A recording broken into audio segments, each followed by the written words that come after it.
에스겔서는 크게 두 부분으로 나눠집니다. 1장에서 32장은 여호와는 거기 계시지 않는다. 그리고 33장에서 48장까지는 여호와는 거기 계신다. 그리고 주제가 그거예요. 크게 보면. 그런데 아이러니하게도 1장에서 32장까지는 예루살렘에 하나님의 성전이 있을 때입니다. 예루살렘 성전이 있을 때에는 하나님이 거기 계시지 않는다였고 33장에서부터 예루살렘 성전이 파괴가 되는데 예루살렘 성전이 파괴되고 소멸되고 없어질 때는 하나님이 거기 계신다라는 겁니다. 성전이 뭡니까? 성전.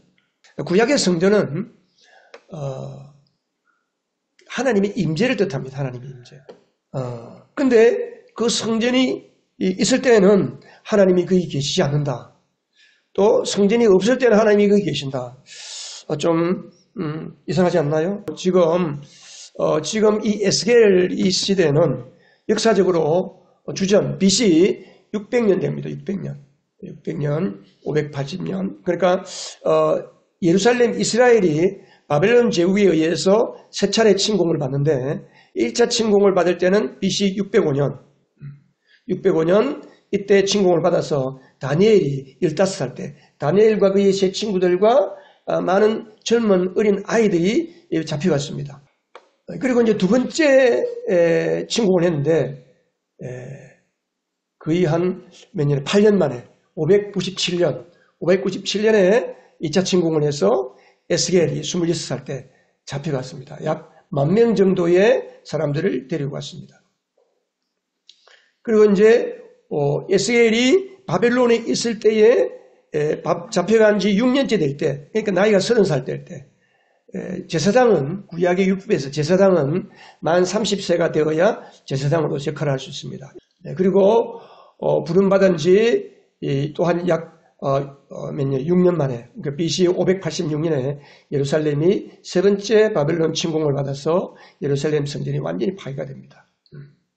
근데 592년 예루살렘 성전이 파괴되기 6년 전에 하나님께서 에스겔서에 보면, 자, 여러분 에스겔서 8장을 한번 가보세요. 에스겔서 8장 3절을 보면 하나님의 영광이, 하나님의 영이 그 에스겔의 머리채를 잡아채워서 하늘로 올라가는 거예요. 그러니까 그 영이죠. 에스겔의 영이. 그러니까 올라가서 어디로 데려갔냐 하면 어디로 데려갔어요? 예루살렘으로, 나를 예루살렘으로 데려다가 안뜰로 데려가는 문 쪽. 그러니까 예루살렘 예루살렘의 성전 안뜰로 데려가는 북문 어귀에다가 내려놓았다는 거예요. 그러면서 하나님께서 에스겔에게 지금 예루살렘 성전 안에서 일어나고 있는 일들을 보여주시는 거예요. 어마어마한 장면이 지금 보이고 있는 거예요. 그래서 하나님께서 결국은 예루살렘 성전을 떠나가시게 됩니다. 그래서 하나님은 거기에 계시지 않는다. 그런 뜻이에요. 자, 8장, 9장, 10장에 가면 특별히 이제 8장, 9장에 보면 8장 역겹다는 말이 계속 나오고 있어요. 역겹다. 6절에도 역겨운 일들 두 번 나오죠. 9절에도 흉악하고 역겨운 일들을 보아라. 그 안에서 하나님만을 섬겨야 될 영광의 그 성전에서 온갖 불결하고 더러운 짐승과 우상을 온 담벼락에다가 그려놓고 새겨놓고, 그리고 이제 14절에 보면 13절에도 더 역겨운 일을 보게 될 것이다. 더 역겨운 일을 보여주시는 거예요. 그게 뭐냐? 14절에 담무스 신을 위하여 여인들이 담무스 신을 위하여 애도. 이 담무스 신은 뭐냐 하면 바벨론이나 페니키아, 고대 페니키아의 그 봄이 되면 식물들이 싹이 나고 자라야 되는데 그 식물들이 싹이 나고 자라게 하는 신을 담무스라고 그랬어요. 근데 이제 여름이 되면 땡볕에 이 식물들이 다 죽는 거예요. 그러면 이 담무스 신이 같이 죽는다는 거예요. 그래서 그 뜨거운 땡볕에 담무스 신이 다 죽은 것에 대해서 애도하는 거예요, 지금. 하나님만이 진정한 하나님이시고 요 하나님만을 섬기는 하나님의 성전에서 지금 이런 짓들이 일어나고 있는 거예요. 그리고 더 역겨운 일을 보게 될 것이다. 15절에. 그러면서 동방 태양신을 섬기고 온갖 더러운 일이 다 있습니다. 온갖 더러운 일이 다. 구장에도 마찬가지예요. 구장에도. 예. 심지어 그 성전 안에는 동성애하는 방도 있는 거예요. 동성애하는 방도. 남창들도 있고. 그러니까 이거는 하나님의 성전이 이름만 성전이지 엉망진창이에요. 엉망진창. 예. 여러분 뭘 이야기합니까? 성전은 우리의 마음이 있어요. 예수 믿는 사람의 심령이 하나님의 마음의 성전, 우리의 성전이에요. 우리의 마음이 하나님이 계시는 성전입니다. 예수 믿는다라고 하는 사람의 마음속에 이런 온갖 더러운 것이 다 있다는 거예요. 고린도전서 5장 5절을 보면 고린도 교회 안에 자기 아버지의 여자, 계모를 같이 데리고 사는 사람들이 교회 안에 버젓이 있다는 거예요. 그런데 고린도 교회가 그 사람을 치료하지 않고 그 사람을 내쫓지 않고 그냥 같이 교회 안에 존재한다는 거예요. 그래서 하나님께서는 그 사람을 구원하기 위해서 육체적으로는 죽여버리고 영이라도 구원하기 위해서 하나님은 그 육신을 멸망시킨다. 그런 말씀이 있습니다. 하나님께서 오직 했으면 에스겔에게 보여주는 거예요. 지금 너 잘 봐라. 지금 저 예루살렘, 너는 지금 바벨론으로 포로로 잡혀 있지만 저 예루살렘에 있는 하나님의 성전은 어떤 일이 나오는지 한번 봐라. 그러면서 하나님께서 하나님의 영광이 아까 여러분 성전은 뭐라고 그랬습니까? 성전의 핵심이 뭐라고 그랬죠? 하나님의 임재입니다. 하나님의 임재라는 것은 뭐냐면 하나님의 영광이 거기에 있다는 거예요. 하나님의 영광이 거기에 있는 거예요. 근데 그 영광이 떠나는 거예요. 그곳에 계실 수가 없는 거예요. 그곳에. 자, 여러분 10장 4절 보세요. 10장 4절에 보면 그때의 주님의 영광이 그룹에게서 올라서 성전 문지방으로 옮겨갔다. 그러니까 언약궤의 그룹들, 언약궤의 그룹이라고 말하면서 어떤 영어로 말하는 그룹이 아니고 체르빔, 히브리어로 체르빔인데 천사들, 하나님을 호위하는 천사들. 그 영광의 그룹들이 언약궤에서 떠올랐다는 거예요. 떠올라서 어디로 갔어요? 성전 문지방. 이제 성전 문은 동편을 하고 있어요. 동쪽을 향하고 있는데 문지방으로 옮겨가는 거예요. 성전 문지방으로. 그리고 18절에 가면 주님의 영광이 성전 문지방을 떠나서 거기에 머물러 있다가 문지방을 또 떠나는 거예요. 또 떠나서 어디로 갔어요? 19절에 보면 주님의 성전으로 들어가는 동문이라고. 그러니까 이 성소를 나가서 그 성전 출입하는 동문에 가서 또 머무르는 거예요. 자, 또 올랐습니다. 또 올라서 한참을 머무르고 계시다가 그 다음 성소 문지방에 가서 또 머무르고 계시고 또 떠나서 동문 출입문 문에 또 서서 한참을 머무르고 계시고 그리고 11장 23절에 보면 그 하나님의 영광이 예루살렘 동쪽 산 꼭대기에 머물러 계신 거예요. 그리고 하나님의 영광이 떠나가는 거예요. 예루살렘에서부터, 성전에서부터. 자, 여러분,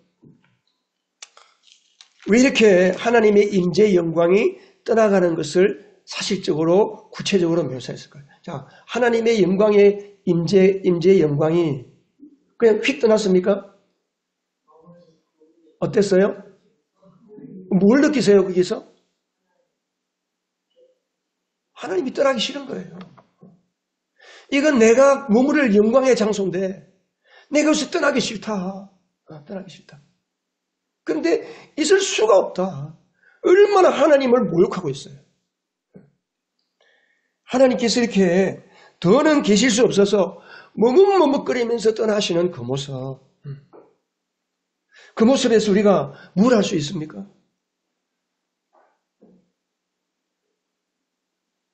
하나님께서 왜 그렇게 떠나고 계실까요? 하나님이 원하시는 마음이 뭘까요? 하나님, 우리가 잘못했어요. 용서해 주세요. 떠나지 마세요. 엉엉 울면서 그 바짓가랑이를 붙잡고 늘어지는 그 모습, 하나님은 그것을 기대했었을 거예요. 지금도 마찬가지입니다.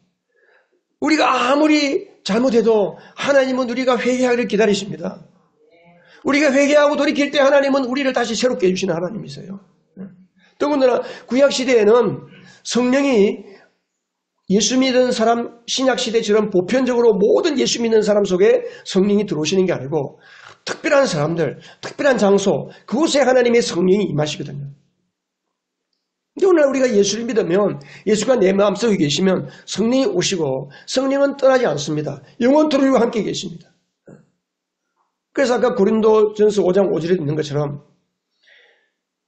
그가 하나님을 모독하고 하나님 앞에 어마어마한 범죄를 저질렀을 때에 하나님이 더 이상 기다리다가 참을 수 없을 때는 그 육신은 죽여버리고 그 영이라도 구원하기 위해서 그 육체를 멸하신다. 그런 말씀이 있는 거예요.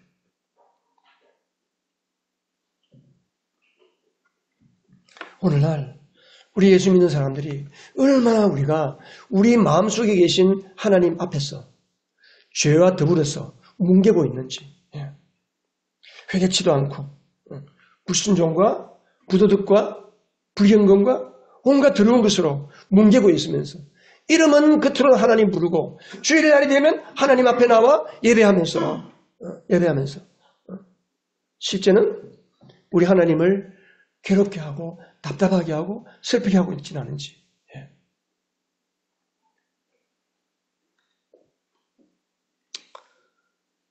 그래서 하나님께서 눈물을 흘리시면서 머뭇머뭇거리시면서 지금 하나님의 성전을 떠나고 계신 겁니다.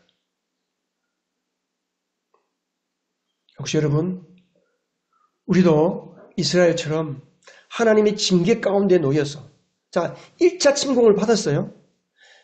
605년에 1차 침공을 받고 이미 그들이 포로로 잡혀갔어요.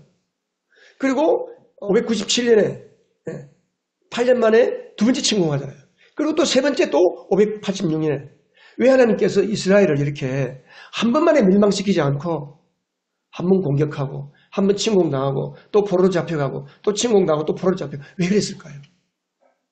깨달으라는 거예요. 깨달으라는 거예요. 우리 삶에 이게 하나님의 징계 같구나. 내가 하나님 앞에 회개해야 되겠구나. 이거 하나님 기뻐하지 않는 거구나. 하나님이 깨달으라는 거예요. 그래서 오늘날도 마찬가지입니다. 경제적으로 가난에 시달리게 한다든지 육신적으로 병이 온다든지 우리 삶에 문제가 생긴다든지 내 가정에 문제가 생긴다든지 내 삶에 어려움이 생긴다든지 할 때에 우리가 제일 먼저 생각해야 될 것은 혹시 내가 하나님 앞에 지은 죄는 없는가? 하나님 기뻐하지 않는 모습이 내 안에 있지 않는가? 하나님을 사랑하고 하나님을 경외하고 하나님을 두려워하는 사람이라면 최소한 이런 마음을 가지게 되는 거예요. 그렇게 생각하다가 내가 이게 있구나. 그래서 하나님 내가 잘 깨닫지 못하겠습니다. 하나님 나에게 어떤 문제가 있습니까? 하나님 보실 때 내가 하나님 앞에 죄 지은 것이 무엇입니까? 깨달을 때 하나님께 회개하는 거예요. 하나님께 회개하고 돌이키는 겁니다. 그럴 때 하나님 우리를 다시 새롭게 해주시기를 원하시는 것입니다.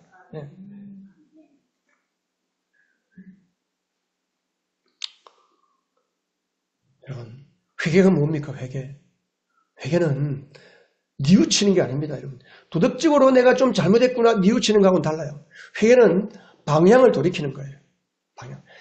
이렇게 가던 방향을 돌이켜서 전혀 다른 하나님을 향한 방향으로 가는 거예요. 내 중심으로 살던 방향에서 내가 하나님처럼 살던 내 주인의 자리에서 돌이켜서 하나님이 나의 주인이시구나. 천지만물을 지으시고 나를 지으시고 나를 다스리시는 그 하나님께로 나의 삶의 방향을 돌이키는 거. 그래서 하나님이 미워하시는 것을 끊어버리고 그 구약의 하나님의 성전에 차려놓은 온갖 더러운 우상들, 그림 그려놓은 것들, 그 모든 것들을 다 하나님 앞에 다 없애버리고 깨끗하게 정결하게 해야 되는데 이스라엘 백성이 그걸 안 하니까 하나님께서 하나님 스스로 하나님의 성전을 다 부셔버린 거예요. 도저히 이것으로는 내가 더 이상 여기에 있을 수가 없구나. 내가 새 성전을 지어야 되겠다. 새 성전을 지어야 되겠다.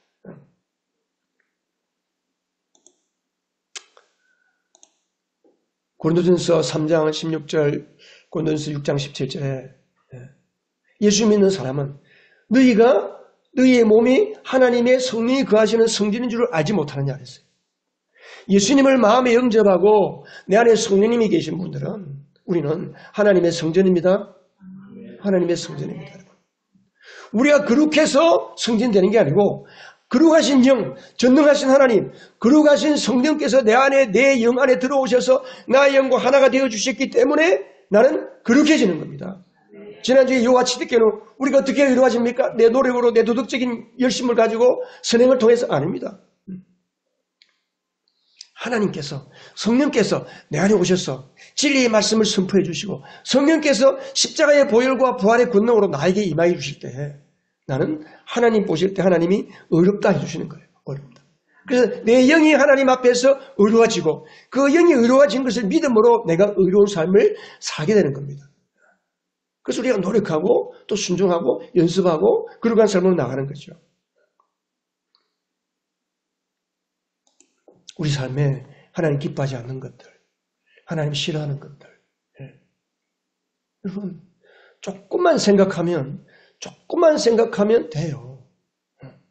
우리가 왜 하나님 원치 않는 일을 하게 될까요? 하나님 원치 않는 일을 한다고 마귀가 기뻐하는 일을 할까? 그게 아니에요. 하나님이 원치 않는 일을 할 때는 주로 누가 원하는 일을 할까요? 마귀가 원하는 일을 하는 게 아니고 내가 원하는 걸 하는 내가 보아서 좋고 내 눈에 보기에 좋고 내 욕심을 채울 것 같고 내가 만족할 만한 것들. 은혜의 반대는 육체라 그랬죠. 육체를 따라가는 것. 육체를 따라가는 것의 핵심이 뭐라고 그랬습니까? 스스로 자기 만족적인 삶을 살아요. 내가 나의 필요를 채우고 내가 나의 만족을 채우려고 하는 우리의 삶을 가리켜서 육체적인 삶이라고 그랬잖아요.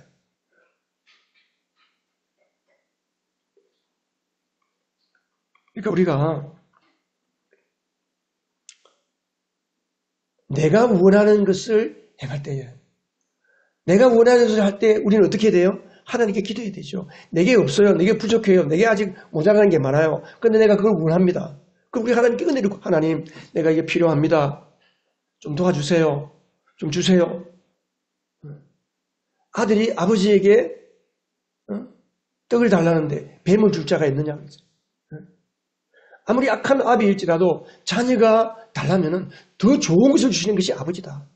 우리 하나님 앞에 여러분이 필요하고 여러분이 원하는 것을 기도로 구하시기 바랍니다. 기도로 하지 않으니까 뭐예요? 기도하지 않는 사람은 자기 노력은 자기 노력. 그러니까 내 노력으로 하고 내가 뭔가를 구하려고 하고 내가 하나님 주시는 것을 내가 만들려고 하다 보니까 우리 하나님 원치 않는 방향으로 가게 되는 거예요. 그럼 뒤에서 마귀가 박수 치는 거예요. 아, 잘한다. 더 그렇게. 우리는 간단해요. 이게 하나님이 기뻐하시는 것인지 마귀가 기뻐하는 건지. 근데 이제 그거를 우리가 헷갈리는 거예요, 이게. 이거 하나님 원치 않는데라고 하면서도 아이고 할 수 없다. 내가 살기 위해서는 이렇게라도 해야지. 대부분 다 그렇게 삽니다. 우리 연약성이 있었어. 우리 안에. 여러분 하나님 앞에 확실하게 회개하는 여러분 되시기 바랍니다. 매일매일 우리는 세상에 나가 살면 나도 모르게 또 원치 않게 주님 기뻐하지 않는 삶을 살게 돼요. 입술로, 생각으로, 행동으로. 우리는 매일매일 회개, 매일매일 기도하는 거예요. 하나님, 내가 또 이렇게 잘못됐네요. 주님, 나 때문에 걱정하셨네요. 주님 용서해 주세요. 두 번째 주제는 하나님이 거기 계신다. 에스겔서 33장에서 48장까지. 하나님은 거기 계신다. 에스겔서 33장으로 한번 넘어가 보세요. 우리 오늘 에스겔서 전체를 훑어보는 거예요, 지금. 에스겔서 33장 21절. 자, 같이 읽겠습니다. 시작. 포로로 잡혀온 지 12년째가 되는 해의 열째 달 5일에 예루살렘에서 도망하여 온 사람이 내게로 와서 그 성읍이 함락되었다고 말하였다. 자, 그러니까 포로로 잡혀온 지 12년이라는 게 뭐냐면 586년이에요.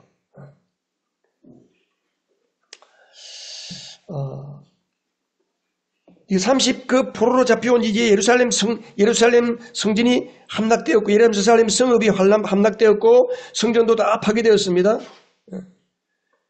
그런데 에스겔을 통해서 하나님께서 하시는 말씀은 희망의 말씀을 주시는 거예요. 그동안 이스라엘을 괴롭히고 이스라엘을 침공해서 하나님의 이름을 모독한 그 주변에 있는 열방들을 하나님이 심판하시겠다. 그러면서 이스라엘을 회복하겠다. 이게 33장에서 39장까지가 이스라엘을 회복하시겠다는 하나님의 말씀이에요. 그리고 40장에서 48장까지는 이스라엘을 회복할 뿐 아니라 성전을 회복하시겠다. 성전. 그러니까 이제 구체적으로 43장에 보면, 자, 43장 가보세요. 43장 가면, 43장 2절 같이 읽어보겠습니다. 시작. 그런데 놀랍게도 이스라엘의 하나님의 영광이 동쪽에서부터 오는데 그의 음성은 많은 물이 흐르는 소리와도 같고 땅은 그의 영광의 광채로 환해졌다. 예. 그리고 4절. 그러자 주님께서 영광에 쌓여서 동쪽으로 난 문을 지나 성전 안으로 들어가셨다. 드디어 하나님의 영광이 하나님의 성전, 새롭게 하나님이 회복하신 성전 안으로 들어가는 것을 에스겔에게 환상으로 보여주시는 거예요. 그리고 5절에 주님의 영광이 성전에 가득 찼다 그랬습니다. 그리고 47장에 가면 하나님의 영광을 꽉 찬 그 가득 찬 성전에서부터 문지방에서부터 물이 흘러나와서 계속해서 흐르는데 어디까지 흐르느냐? 사해바다까지 흘러가는 거예요. 그러니까 사해바다를 다 새로운 바다로, 물고기가 사는 바다로 만들어버리고 그 바다에 큰 하나님의 성전에서부터 생명의 강이 흘러간다. 그런 그 그림이 47장에 나와 있어요. 그리고 48장에서는 그 강물로 인하여서 회복된 땅, 그리고 예루살렘 성읍이 건설이 되는데 그 예루살렘 성읍이 건설되고 나서 35절, 에스겔 48장 35절 같이 한번 더 읽습니다. 이렇게 그 둘레가 18,000자이다. 이 성읍의 이름이 이제부터는 여호와 샤마라고 불릴 것이다. 내가 거기에 있을 것이다. 내가 거기에 있다. 주님께서 그렇게 말씀하고 있습니다. 이것은 지금 에스겔이 환상 가운데 하나님이 보여주시는 이 모든 것들은 여전히 에스겔은 바벨론의 포로로 잡혀 있습니다. 예루살렘 성은 파괴되어 있습니다. 성전도 없어졌습니다. 그런데 하나님께서 에스겔에게 내가 새로운 성전을 만들겠다. 새 성전을 짓겠다. 새 성전을 만들겠다. 이것은 장차 오실 그리스도를 말씀하는 겁니다. 장차 오실 그리스도. 자, 요한복음 2장 한번 가보세요. 요한복음 2장. 자, 신약성경 요한복음 2장. 자, 오늘은 우리가 성경을 좀 이렇게 잘 찾아보겠습니다.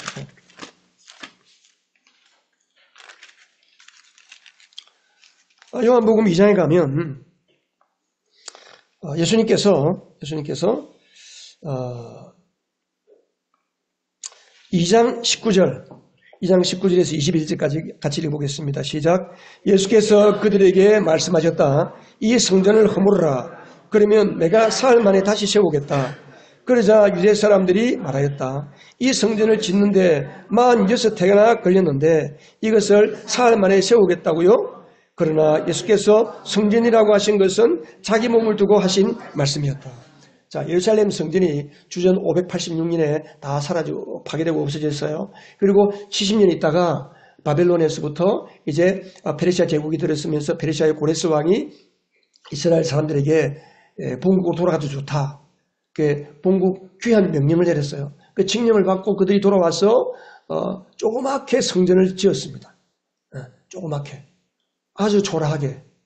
그리고 이제 그 스룹바벨 총독이 있을 때 지었다 그래서 스룹바벨 성전이라 그러고 그 성전이 이제 또 없어지고 이 헤롯 왕, 예수님이 오실 당시에 헤롯이 그 땅을 통치하고 있었는데 헤롯이 어마어마하게 큰 성전을 짓고 있었습니다. 46년 동안이나 짓고 있었는데도 완성이 안 된 그 성전. 엄청난 성전인데 예수님께서 그 성전을 지나갈 때 사람들이 와, 제자들이 주님 보세요. 이 성전이 얼마나 아름답습니까? 그러니까 예수님께서 이 성전을 허물어라. 내가 3일 만에 짓겠다는 거예요. 그런데 그건 뭐라고요? 그것은 예수님의 자기 몸을 가리키면 여러분, 예수님의 몸이 참 성전입니다. 예수님 몸이 참 성전이에요. 근데 이걸 언제 깨닫느냐, 제자들이. 이것을 허물어라. 내가 짓겠다. 그때 깨달은 게 아니고 예수님께서 그게 22절 보세요. 예수님께서 죽은 사람들 가운데서 살아나신 뒤에야 그가 하신 말씀을 기억하고 성경 말씀과 예수님이 하신 말씀을 믿게 되었다는 거예요. 그러니까 예수님이 부활하고 난 뒤에야 예수님이 참 성전이구나. 3일 만에 부활해서 진정한 성전, 하나님의 임재, 임마누엘, 예수님께서 이 땅에 오실 때 마리아에게 뭐라고 말했습니까? 그 이름을 임마누엘이라 할 것이다. 이는 자기 백성과 함께 하십니다. 여호와 샴마나 임마누엘이랑 같은 말이죠. 그러니까 예수님이 오실 것에 대해서 에스겔서에서 말씀하고 계시고 그 예수님이 우리와 함께 계시는 그것을 말씀하고 있습니다.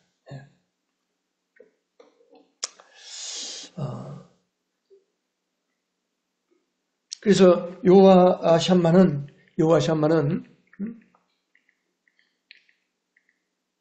예수님 안에서 성취가 되는 거예요.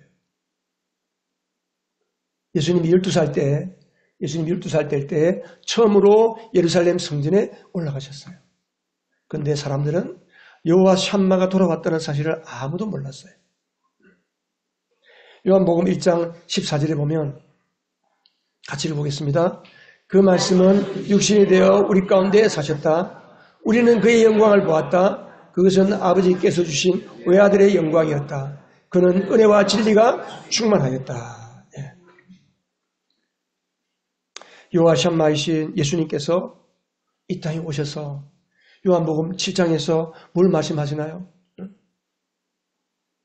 그 요한 에스겔서 47장에 성전 문지방에서부터 흘러나온 물이 큰 강이 되어서 2,000척을 청량하고 2,000자를 청량하고 계속해서 강의 성전에서부터 멀어질수록 강물이 깊어져서 나중에는 가슴에 와서 헤엄치지 않고는 건너지 없는 그런 큰 강을 이루었다 했어요. 그게 생명의 강. 그게 예수님으로부터 나온 성령의 생수를 가리키는 거예요. 그래서 예수님께서 요한복음 7장에 목마른 사람은 다 내게로 와서 마시라. 나를 믿는 사람은 성경이 말한 바와 같이 그의 배에서 생수가 강물처럼 흘러나올 것이다. 이것은 예수를 믿는 사람이 받게 될 성령을 가리켜 말씀하신 것이다. 우리가 성령 받고 성령 충만을 받아야 하는 이유가 뭐냐?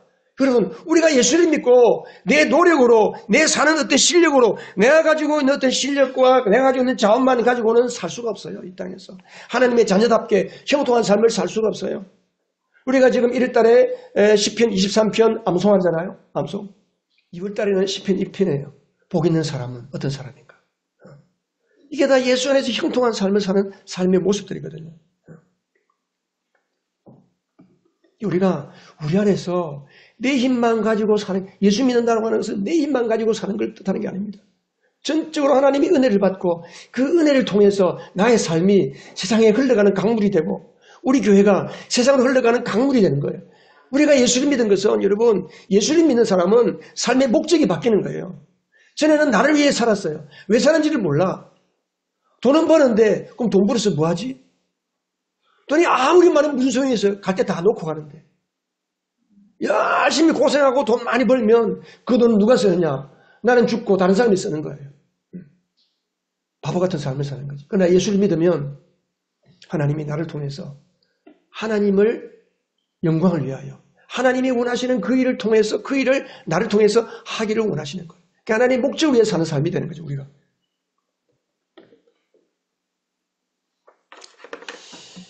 그래서 하나님은 우리에게 여호와 샴마가 되어서 우리에게 오신 겁니다. 그리고 우리가 아까 읽은 것처럼 이 여호와 샴마이신 예수님은 마지막 때에 이 세상 모든 것을 다 끝내시고 그 하나님의 자녀들에게 뭘 주십니까? 21장 요한계시록 21장 3절에 보면 자, 요한계시록 21장 3절 찾은 분 같이 읽어볼까요? 그때 나는 보좌에서 큰 음성이 울려 나오는 것을 들었습니다. 보아라, 하나님의 집이 사람들 가운데 있다. 하나님이 그들과 함께 계실 것이요.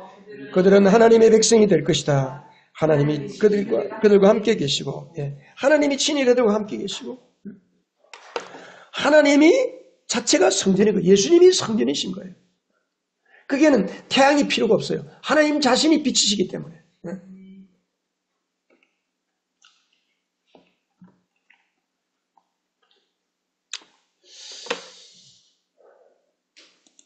그러면 주님이 그 마지막 때에 오셔서 우리를 새하늘과 새 땅으로 인도하기 전까지 이 시대는 교회의 시대예요. 교회의 시대. 그럼 여호와 샴마하고 교회는 무슨 관계이냐? 교회는 무슨 관계이냐? 마태복음 18장 20절에 가면 예수님께서 마태복음 16장에서 베드로에게 이렇게 말씀했습니다. 같이 한번 읽어보십시다. 나도 너에게 말한다. 너는 베드로다. 나는 이 반석 위에다가 내 교회를 세우겠다. 죽음의 문들이 그것을 이기지 못할 것이다. 내가 너에게 하늘나라의 열쇠를 주겠다. 내가 무엇이든지 땅에서 매면 하늘에서도 매일 것이요 땅에서 풀면 하늘에서도 풀릴 것이다. 예수님께서 베드로를 부르실 때 베드로에게 너희들을 나를 누구라고 하느냐? 그 베드로가 주님은 그리스도시요 살아계신 하나님의 아들입니다. 그러니까 예수님께서 굉장히 중요한 말씀하시는 거예요. 너는 베드로 반석이다. 바위다. 내가 이 바위 그 믿음 같은 이 믿음의 바위 위에 내가 그 위에 내가 교회를 세우겠다. 근데 그 교회는 어떤 교회냐? 하나님의 권능을 가진 교회다. 죽음의 문이 그것을 이기지 못할 것이다. 킹제임스 버전 책에 보면 죽음의 문은 지옥의 문들이 교회를 이기지 못한다. 교회에게 주신 하나님의 천국 열쇠가 뭡니까? 기도예요, 기도. 네가 무엇이든지 구하면 땅에서 매면 하늘에서도 매일 것이요 땅에서 풀면 하늘에서도 풀릴 것이다. 교회가 우리 예수 믿는 우리가 하나님께 받은 천국의 권능 열쇠가 무엇입니까? 함께 모여 기도하는 거예요. 함께 모여 기도하는 거예요. 그리고 교회는 혼자서는 교회가 아닙니다. 예수 믿는 사람 혼자는 교회가 아니에요. 두 사람이 함께 모였을 때 그게 기도예요. 그게 교회가 되는 거예요. 교회. 마태복음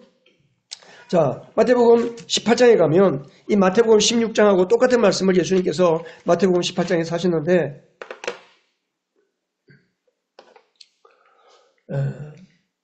이 뭐라고 그랬어요? 두세 사람이 내 이름으로 모이는 자리에 뭐라고 그랬어요? 거기에 내가 그들 가운데 있다. 이게 무슨 뭡니까? 내가 거기에 있다는 게 뭐라고요? 요하샴마가 어디 가운데 있어요? 두세 사람이 모여있는 그곳에 있다는 거예요.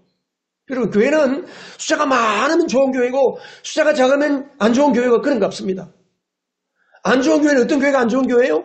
수만 명이 모여 예배 드릴지라도 주인이 그곳에 안 계시면 그곳은 교회가 아닌 거예요. 두세 사람이 모였을지라도 주님이 그곳에 계시면 그것은 교회예요. 그러니까 우리가 두세 사람이 모여서 주님의 은혜를 구하며 주님의 임재를 구하며 함께 모여 기도하는 그 자리에 주님께서 함께 계십니다. 이것이 교회입니다.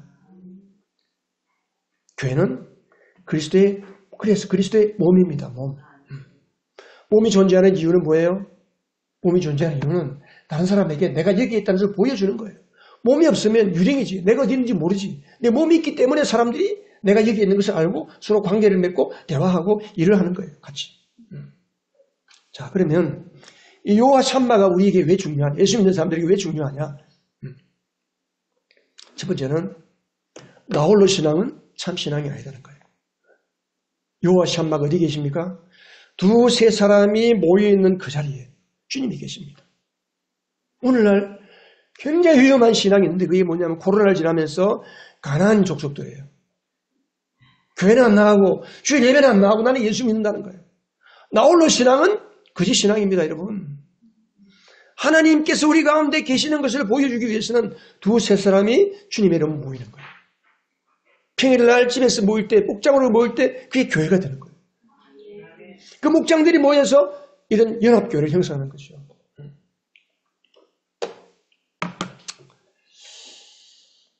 그래서 우리가 가정을 교회로, 가정에서, 가정도 마찬가지예요. 가정에 모여서 가족들끼리 일주일에 한 번씩 저 뒤에 퀸 교재 갖다 놨는데 잘 안 가져가시네. 가져가서 여러분 하세요. 일주일에 한 번이라도 집에서 하든지 또 직장에 있는 사람은 직장에서 예수 믿는 사람이 있으면 그곳에서 같이 손 모으고 기도하고 하나님 앞에 은혜를 구하면서. 그래서 우리 교회는 가정을 교회로, 일터를 교회로, 그 우리 교회의 연구표예요. 연구 슬로건이에요. 하나님이 교회를 세우신 것은 이 땅에 하나님으로 충만하게 채우는 거예요.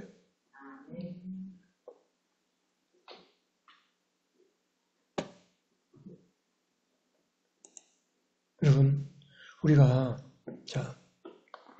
하윤이 어디 갔어? 하윤이가 있는데 하윤이가 아빠하고 이렇게 어두운 밤길을 지나가요. 하윤이가 있는데 하윤이가 아빠가 옆에 있으니까 든든하단 말이에요. 아, 아빠가 옆에 있지. 같이 손잡고 가는 거예요. 근데 만일에 아빠가 보호해주니까 하윤이가 든든한데 하윤이가 아빠 말도 안 듣고 자기 마음대로 하고 아빠 필요 없어. 난 아빠 있으나 없으나 관계없어. 내 마음대로 할 거야. 그러면 아빠의 보호, 아무리 아빠가 보호해주려고 그래도 아빠의 보호 안에 들어와요? 안 들어와요? 안 들어오는 거예요. 우산 안에 들어가야 비를 피하는데 우산 밖으로 나가면 비를 맞는 거예요. 여호와 샴마 왜 중요하냐? 하나님이 나와 함께 하실 때에 그 함께 하신다는 게 뭐예요? 내가 하나님 앞에 순복하고 그 하나님의 통치 안으로 들어가는 믿음이에요. 들어가는 믿음. 그래서 우리가 두 번째 여호와 샴마가 우리에게 중요한 이유는 뭐냐 하면 그분을 내 안에 계신 예수님을 인정하고 순종할 때에 여호와 샴마 그분이 나에게 하나님의 능력으로 하나님의 영광으로 나타나게 되는 것입니다. 여러분.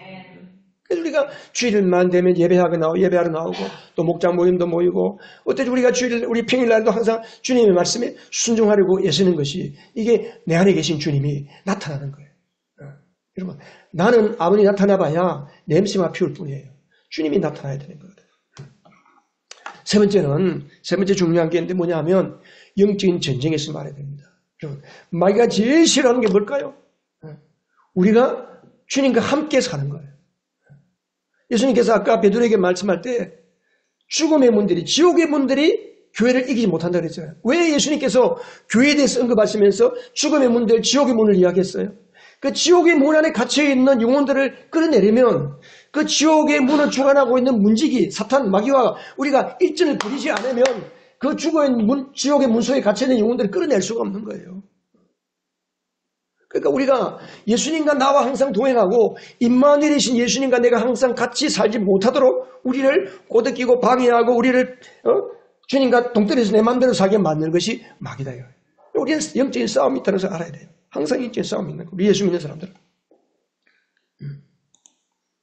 그래서 바울이 데살로니가전서에서 항상 기뻐하라, 쉬지 말고 기도하는 거예요. 쉬지 말고 기도하는 거예요.